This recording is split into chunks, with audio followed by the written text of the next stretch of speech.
Cybertron is no stranger to wars, but what's less common is a deep connection between Autobot and Decepticon leaders. Welcome back to Showcase, the show where I walk you through the lore, writing process, and animation models using my Transformers AU Siege World. In today's episode, we're going to be taking a look at a bit of a big group, all the Armada Autobots I've made so far. Now this isn't all the Armada Autobots, not even all the ones that showed up on screen. It's a big series and I haven't been able to finish them all off yet.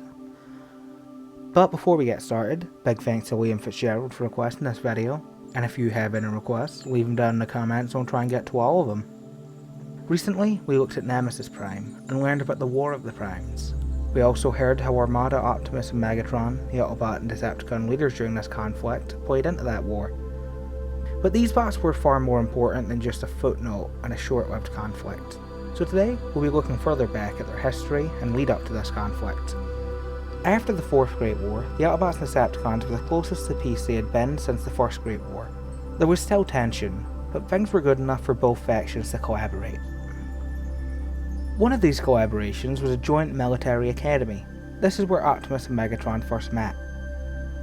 Optimus and Megatron were very promising recruits, being some of the few to be selected for this academy. When they first met, they hated each other. Since Optimus was forged, he'd been told about the Decepticons' evil, so like most Autobots in that academy, he was very untrusting of any Decepticon. But that changed quickly as he spent time with them. Eventually, he was inseparable from Megatron. They both excelled in their training, both being the best in their factions. But just when they were nearing the end of that training, tensions rose again, and the academy was shut down. After spending years with Megatron, Optimus was deeply saddened to leave him. Both held out hope they would be able to keep their friendship alive, but with the Decepticons being located far from Cybertron, it was almost impossible. Optimus continued his training, and grew to become a high rank in the Autobot military. His first assignment was an important one, overseeing the reconnection with distant Cybertronian colonies. Cybertron had lost contact with most of their colonies at the start of the First Great War. And while at this point they had made contact with many of them, countless colonies still remained uncontacted. The Autobots and Decepticons were in a constant race to find these colonies and get them on their side. The most important of these newly discovered colonies was Micro. Micro wasn't actually a direct Cybertronian colony, it was a colony of Division.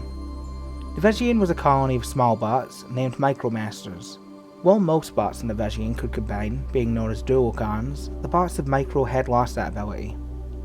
But like most colonies, they did gain an ability from their colony. While they were small, they were extremely powerful. On Cybertron, extremely powerful bots who had a green spark were known as 0.1%ers. On Micro, these statistics were flipped, with most bots having these rare green sparks.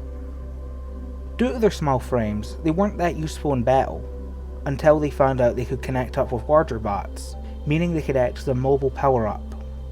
Some of them just provided this power-up, while others became weapons, and some even rarely could combine, becoming a size similar to a normal Cybertronian, but nearly 10 times the power. Micro was first found by an Autobot ship, but the Decepticons were quick behind them. The Autobots feared this world would turn into another war. After all, whatever side gained the Minicons could gain a major upper hand. The Autobot Council preemptively selected a Prime to take over, and who was a better candidate than the bot that was in charge of the colonies? Optimus was an expert on these colonies and one of the best bots in their army, so he was quickly selected as the next Prime. The Minicons were split. Some wanted to join the Autobots, others wanted to join the Decepticons, and many just wanted to stay separate. But for some of them, the decision was made for them. The Minicon Council was bombed. Autobots claimed it was Decepticons, Decepticons claimed it was Autobots, and the Minicons just sided with whoever they liked better. The planet was divided. The Autobots and Decepticons had outposts on separate sides of the planet, and Minicons moved to whichever side they agreed with. Many Minicons joined the Autobot military, being assigned to their own separate division and partnered with an Autobot. Optimus was partnered with two Minicons, Sparkplug, the Minicon's military leader, and Overrun, a Minicon that could become a gun. The power boost from Optimus' new Minicons allowed him to support a large set of power armor to aid him in battle. Just like the Council, Optimus was convinced there was going to be a war sooner than later.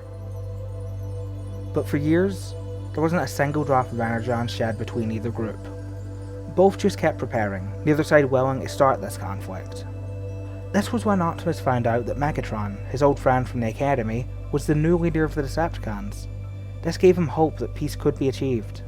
But sadly, it would be their relationship that shattered any hope of a peaceful resolution to this conflict. No one actually knows what happened in their meeting, but whatever was discussed led to a breakdown in communications, and eventually, the start of this small conflict. There were many small skirmishes, but we'll just focus on one group for now, the 2nd Minicon Squad in the new Joint Division. In this squad, there was Powerwinks, Red Alert, and Hotshot. Early in the conflict, a transport ship with Hotshot and Red Alert on board was shot down, and both were knocked offline for a majority of the micro conflict, but they were still needed in the front lines, so scans of their brain modules were taken, and these new brains were placed inside replicas of their bodies. This was known as the Powerwinks procedure. It was common around this time, but later it became a taboo. Both Powerwinks, Red Alert, and Hotshot were partnered with Minicons, Longarm and Jolt respectively. There was also Jetfire, commander of the whole division, and leader of the squad, along with his Minicon partner, Commodore. There was Scavenger, an old bot who retired to open a private training gym, where he trained fighters in all kinds of combat. But he rejoined the military to see these Minicons firsthand. He was partnered with Rollbar. Rollout, an extremely powerful Minicon, who instead of having a partner, used a large power suit. In this power suit, he was known as Power Load. There was Highwire, Sure Shock, and Grindor, a Minicon combiner team, merging into Perceptor, who was around the size of a normal Cybertronian. Finally, there was Skyblast, Payload, and Astroscope, a second combiner team who merged to form a large weapon known as the Requiem Blaster. This squad mostly handled missions behind enemy lines, mostly on Micro. They had a long-running rivalry with their counterparts in the Decepticon military, and over the conflict, they went blow for blow with them. As things began to escalate, they were reassigned and began working directly under Optimus, assisting him in missions. But just before this planetary conflict could boil over into a new Great War, the Optimus and Megatron from the first Great War seemingly returned from the dead. To see how that story played out, you can check out my video on Nemesis Prime, but this is where we'll be leaving the lore for now. We will be swinging back around next week to look at the Decepticons' perspective and how this conflict was resolved. For the writing process, I strayed pretty far from the originals for this one. I like the Minicons being connected with Unicron, but that doesn't really fit well with Siege World.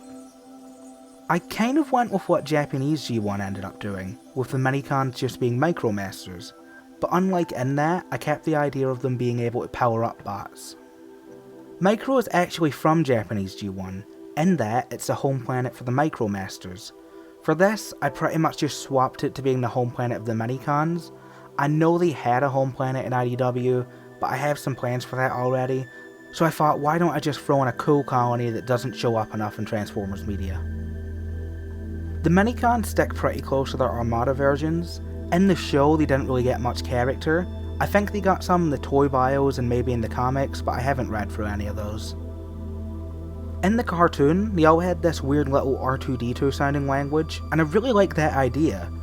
I didn't get to bring it up in the video, but all the Minicons do actually speak that as a native language. Some started speaking Cybertronian after they were contacted, but with these guys being so separate from Cybertron's history, they primarily speak their own language. For Optimus, I feel like he sticks pretty close to the Armada version personality-wise. This is the first time I've actually had an almost aligned continuity relationship between Optimus and Megatron. I feel like that's the go-to for their backstory these days, so I try to avoid it, but these two just kinda drew me back to it. In Armada, Optimus has like a really close relationship with the Minicons, especially with his trailer becoming like a little mobile base for them. So that's where I got the idea of him being in charge of reconnecting all the lost colonies back to Cybertron.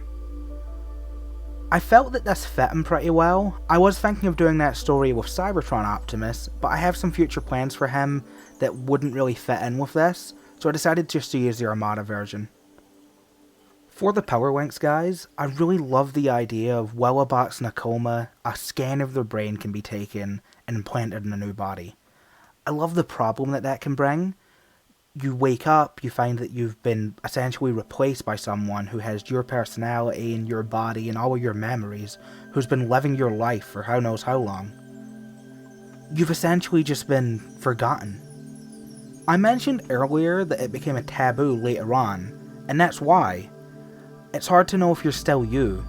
Is the Power Links version now you? Is it fair to even take your life back? The Power Links version has been out there living your life, with new experiences, and depending on how long that you've been out, they might even be significantly different from you now. I also didn't get a chance to bring it up in the video, but constructed Coldbots were the only ones that would go through the Power Links process. In this time, constructed Coldbots are mostly accepted, but they're still considered second-class citizens. The Power Links process is what actually put the final nail in the coffin that made them equal. Red Alert I see as a bot who has a lot of problems when he's knocked offline, and while he's offline, his Power Links version works through all of them, ultimately becoming a better bot for it. I'm hoping we'll explore this story more in a future spotlight. I've been setting up for a while, with Red Alert being in Siege World Episode 4, and I have plans for Power Links Red Alert to show up in a future spotlight with a pretty significant role. Hotshot's kind of the opposite of Red. He's a young, optimistic bot when he's knocked offline, and while he's offline, his Power Links version experiences some of the horrors of a war. We'll see more on that next week, so I think we'll just leave him there for now. We've actually seen Jetfire before in the animated Stunticons video. By then, he's survived a whole great war and has grown to be an old police bot, so it's nice to see him at his prime here. In Armada, he's the Autobot second in command, and I wanted to keep some of that, but with the large armies we have in Siege World, it didn't really make much sense to have such a high-ranking bot deep in combat, so I actually just put him in charge of the unit instead. It's a very important role, but it's still relatively low in the totem pole. He and Optimus are also the main two that use the Requiem Blaster, but that's mostly just due to them being big enough to actually carry it. With Scavenger, he's similar to the Armada version, but I see him as being a lot younger. He's taking on a lot more pupils, and he's less renowned as he would be. He'll get to the point he's at in Armada, but it will be a while. For the models, all these guys are just based on the Armada toys. I'm pretty happy with them, but I do plan on updating the normal versions of Red Alert and Hotshot. But for recolors, I actually have a lot planned. These toys got a ton of recolors, so I don't go through all of them, but the ones that stand out and are worth mentioning right now are Hotshot into Smokescreen, Red Alert into Prowl, and Optimus into Clench. That was based on a third-party toy that I think was exclusive to a BotCon at some point. It might have been last year or the year before, but it's a really good look, and I honestly might get around to doing that really soon. Moving on to weapons, Hotshot's visor can come down, and he has his Exozuka. Optimus has his arm cannons, and Override has his gun mode. Override also has a hand cannon on each arm. Red Alert has his arm cannon. With some added effects, Scavenger's treads look like they're spinning, and his claws are articulated. Overload has his cannons. Rollout has his hand cannons on each arm, and he has his gun mode. Jetfire has his gun. Skyblast has his arm cannon. Astroscope has his arm cannon, and the Space Theme can form the Requiem Blaster. For alt mode weaponry, Scavenger's alt mode Stump Grinder can spin, and Prime's trailer has its cannons.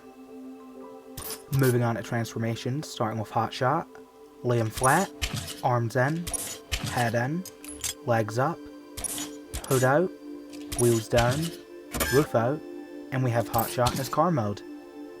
Next up, Jolt, lay it flat, head in, tail out, arms in, legs up. Finally bring the rotor out, and we have Jolt in our helicopter mode. Next, Red Alert, lay him flat, head in, hood out, arms in, legs up, wheels down, back of the roof out, and we have Red Alert in his vehicle mode. Next, Long Arm, lay him flat, head in, legs up, cab out, arms down, extend the crane, and we have Long Arm in his crane mode. Next, Scavenger, lay him flat, head in, arms down, claws in, legs up, blade out, stump grinder out, cab up, and we have scavenger in his bulldozer mode. Next, roll bar, lay him flat, head in, hood out, arms into place, legs into place, roof out, bring these panels up, wheels down, and we have roll bar in his buggy mode. Next, jet fire, lay him flat, head in, cockpit out, arms in, legs up, wings into place, connect the gun to the back, and we have jet fire in his shuttle mode. Next, Commodore, lay him flat, head in, back arm up, front arm into place, legs up, wheels down, and we have Comet in his rover mode, and we can also connect them up to Jetfire to form landing gear. Next, Overload, lay him flat, head in, arms into place, legs up, top of the vehicle out, wheels down, and we have Overload in his trailer mode. Next, Rollout's gun mode, lay him flat, head in, cab down, arms into place, legs up, barrels out, and we have rollout in his gun mode. Next, his vehicle mode, lay him flat, head in, cab out, arms in, legs up, and we can connect him up to overload, and we have him in his vehicle mode. Next, Optimus, lay him flat, head in, arms down, smokestacks out, grill out, legs up. Finally, bring the wheels down, and we have Optimus in his truck mode.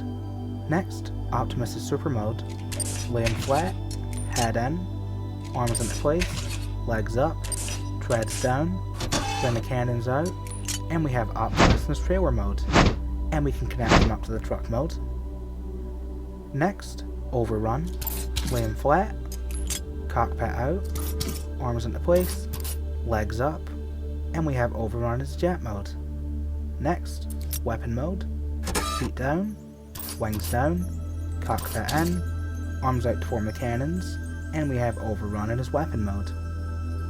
Next, spark plug, lay him flat, head in, arms in, trunk out, legs up, bring this panel back to make the legs yellow, and we have spark plug in his car mode. Next, grind door, lay him flat, head in, front of the board down, arms in, legs up, wheels into place, and we have grind door in his jetboard mode. Next, Sure Shock, lay them flat, head in, arms in, front of the scooter out, legs up. Finally, bring the wheels down, and we have Sure Shock in their scooter mode. Next, High Wire, lay them flat, head in, arms down, handlebars out, legs up, feet up. Finally, bring the wheels down, and we have High Wire in his bike mode. And Perceptor is a separate model. Next, Sky Blast, lay him flat, head in, back arm out to form the cockpit, front arm into place, legs up, and we have Sky Blast in his ship mode. Next, Payload, lay him flat, head in, arms into place, legs up, and we have Payload in his truck mode.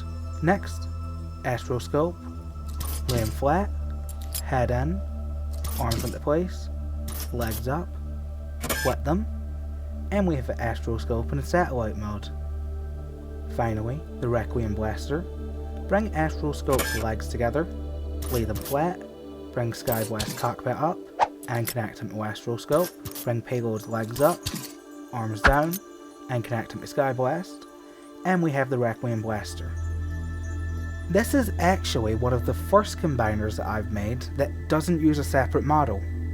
I think I'm going to keep doing this for the rest of the Minicon weapons, but not for any full combiners in the future. And that's all the Armada bots I've made so far. I really like Armada, I think it's got some great designs, and I know I'm missing some pretty standout characters. We don't have Sideswipe in here, we don't have Blur, we don't even have any of Optimus's combined forms. But like I said, I'm still working through it. Armada, they take kind of double the amount of time as any normal set does. I'll try and get usually 8 different models into a pack. But with Armada, I have to kind of double that, because everybody has at least one minicon with them. Or if I'm doing just one set of minicons, that's 3 very unique looking designs. All the other ones can kind of be worked off of different things. Hotshot, you can just use some pretty generic parts, like the hood or the roof. Minicons are very unique in comparison, where they don't really have much reuse I can use. Pretty much everything has to be made from the ground up, and they don't really have any reuse potential in themselves. So I try and do Armada packs a bit less often than others, just because they take around double the amount of time. For what's coming up, I'm still working on a new Energon pack, and it's pretty close to being done. I want to say I have 4 more models to make for that. I've submitted a new GoBots pack a while ago, but it's been a while since it went up. So if it's not up by tomorrow for me, which is the day this goes up for you guys, I'll resubmit it. I'll put out a post or something if I end up going through with that. For videos, on Sunday we should be having another rant video. I've actually recorded the audio, so if things line up properly, I should be taking a look back at RID01 as a little preemptive celebration of its 25th anniversary. I do have a bigger video planned for that, but this is just a little holdover thing, because I just found out it was its anniversary and I do want to have a little look at it. On Wednesday, we have our next Spotlight, which I'm very excited about this one. It's Spotlight Tigatron. For those of you who know, this has already actually been seen in Ron Bondajon's most recent Artist Alley. But if you don't know anything about that, all of my Beast Wars Spotlights I make for that series, I get them all featured in there. Big fan of Ron. I've been doing it for a while. I missed out the first one he did, which was on Thundercracker, but ever since then I've been doing one every month, and it's great because I love Beast Wars. It's an amazing series, and it's a great excuse to actually do some stuff with it. I've never really spoke about it, but you'll probably be able to tell from the animation. I am not very good at animating beast modes, or just sort of animals in general. I'm fine enough once it's a flyer, because that's pretty generic to do, but it's the 4-legged movement that really throws me off sometimes. So this has been a great experience just to kind of get better at doing that. For the Tigatron one specifically, this is the first time we've had dialogue. So yeah, we're going to be expanding the story. I already have the next installment of that ready, which is another Razor Beast Spotlight. That'll be probably part 2. But we should be seeing that story expanding. The Razor Beast one won't be until next month, because I always wait for the Ron Bondajon Artist Alley to go up first. Next week, we'll be swinging back around to have a look at the Armada Decepticons. I hope, I pray, because I'm going to level you guys, this video's been an ordeal. I'm re-recording a good half of this video at 3 in the morning my time, and this video has to be up by 12, so I'm going to try and rush through the rest of editing and get this all scheduled up. I'm going to do it tonight. I won't sleep. I'll stay up as long as it takes. But I don't know if I got it in me for a Decepticon one next week. I had a bunch of problems with my editing software. I've had to start doing things a new way for recording the audio that I found out halfway through. So if you notice halfway through the video the audio changes, I've had to just completely scrap a good half of audio and go redo a bunch of stuff. I found a much better way to do it, which I'm hoping will make it easier in the future. It's weird, it's a lot more time consuming in recording the audio, but editing wise it's a lot easier, it's a lighter load for me. But yeah, I'll rush through it. I'm happy to say that the Sunday video is already pretty much done, so I don't have to do anything until and the Wednesday video is pretty much done as well, so I don't have to really do anything until the next showcase, so I can just kind of spend the whole week working on it. But I'll try and keep you guys updated if I'm not going to get it done. And oh, I'm just realizing, penciled in, I also have an idea to do some stuff on my G.I. Joe stuff. That's going to be big as well. Yeah, a lot of big projects in the working. It's coming down on me a bit. The whole try YouTube thing and stick to a schedule is getting a bit time consuming, but I'm gonna try and stick to it the best I can. I really appreciate all the support I get on these videos, and it just means a lot to me. But I think I've sat here yapping about all my editing problems for long enough. Next video is going to be on Sunday. Come back and check that out if you're interested in what I'm going to be doing animation model wise for RID. Other than that, I'll see you guys then.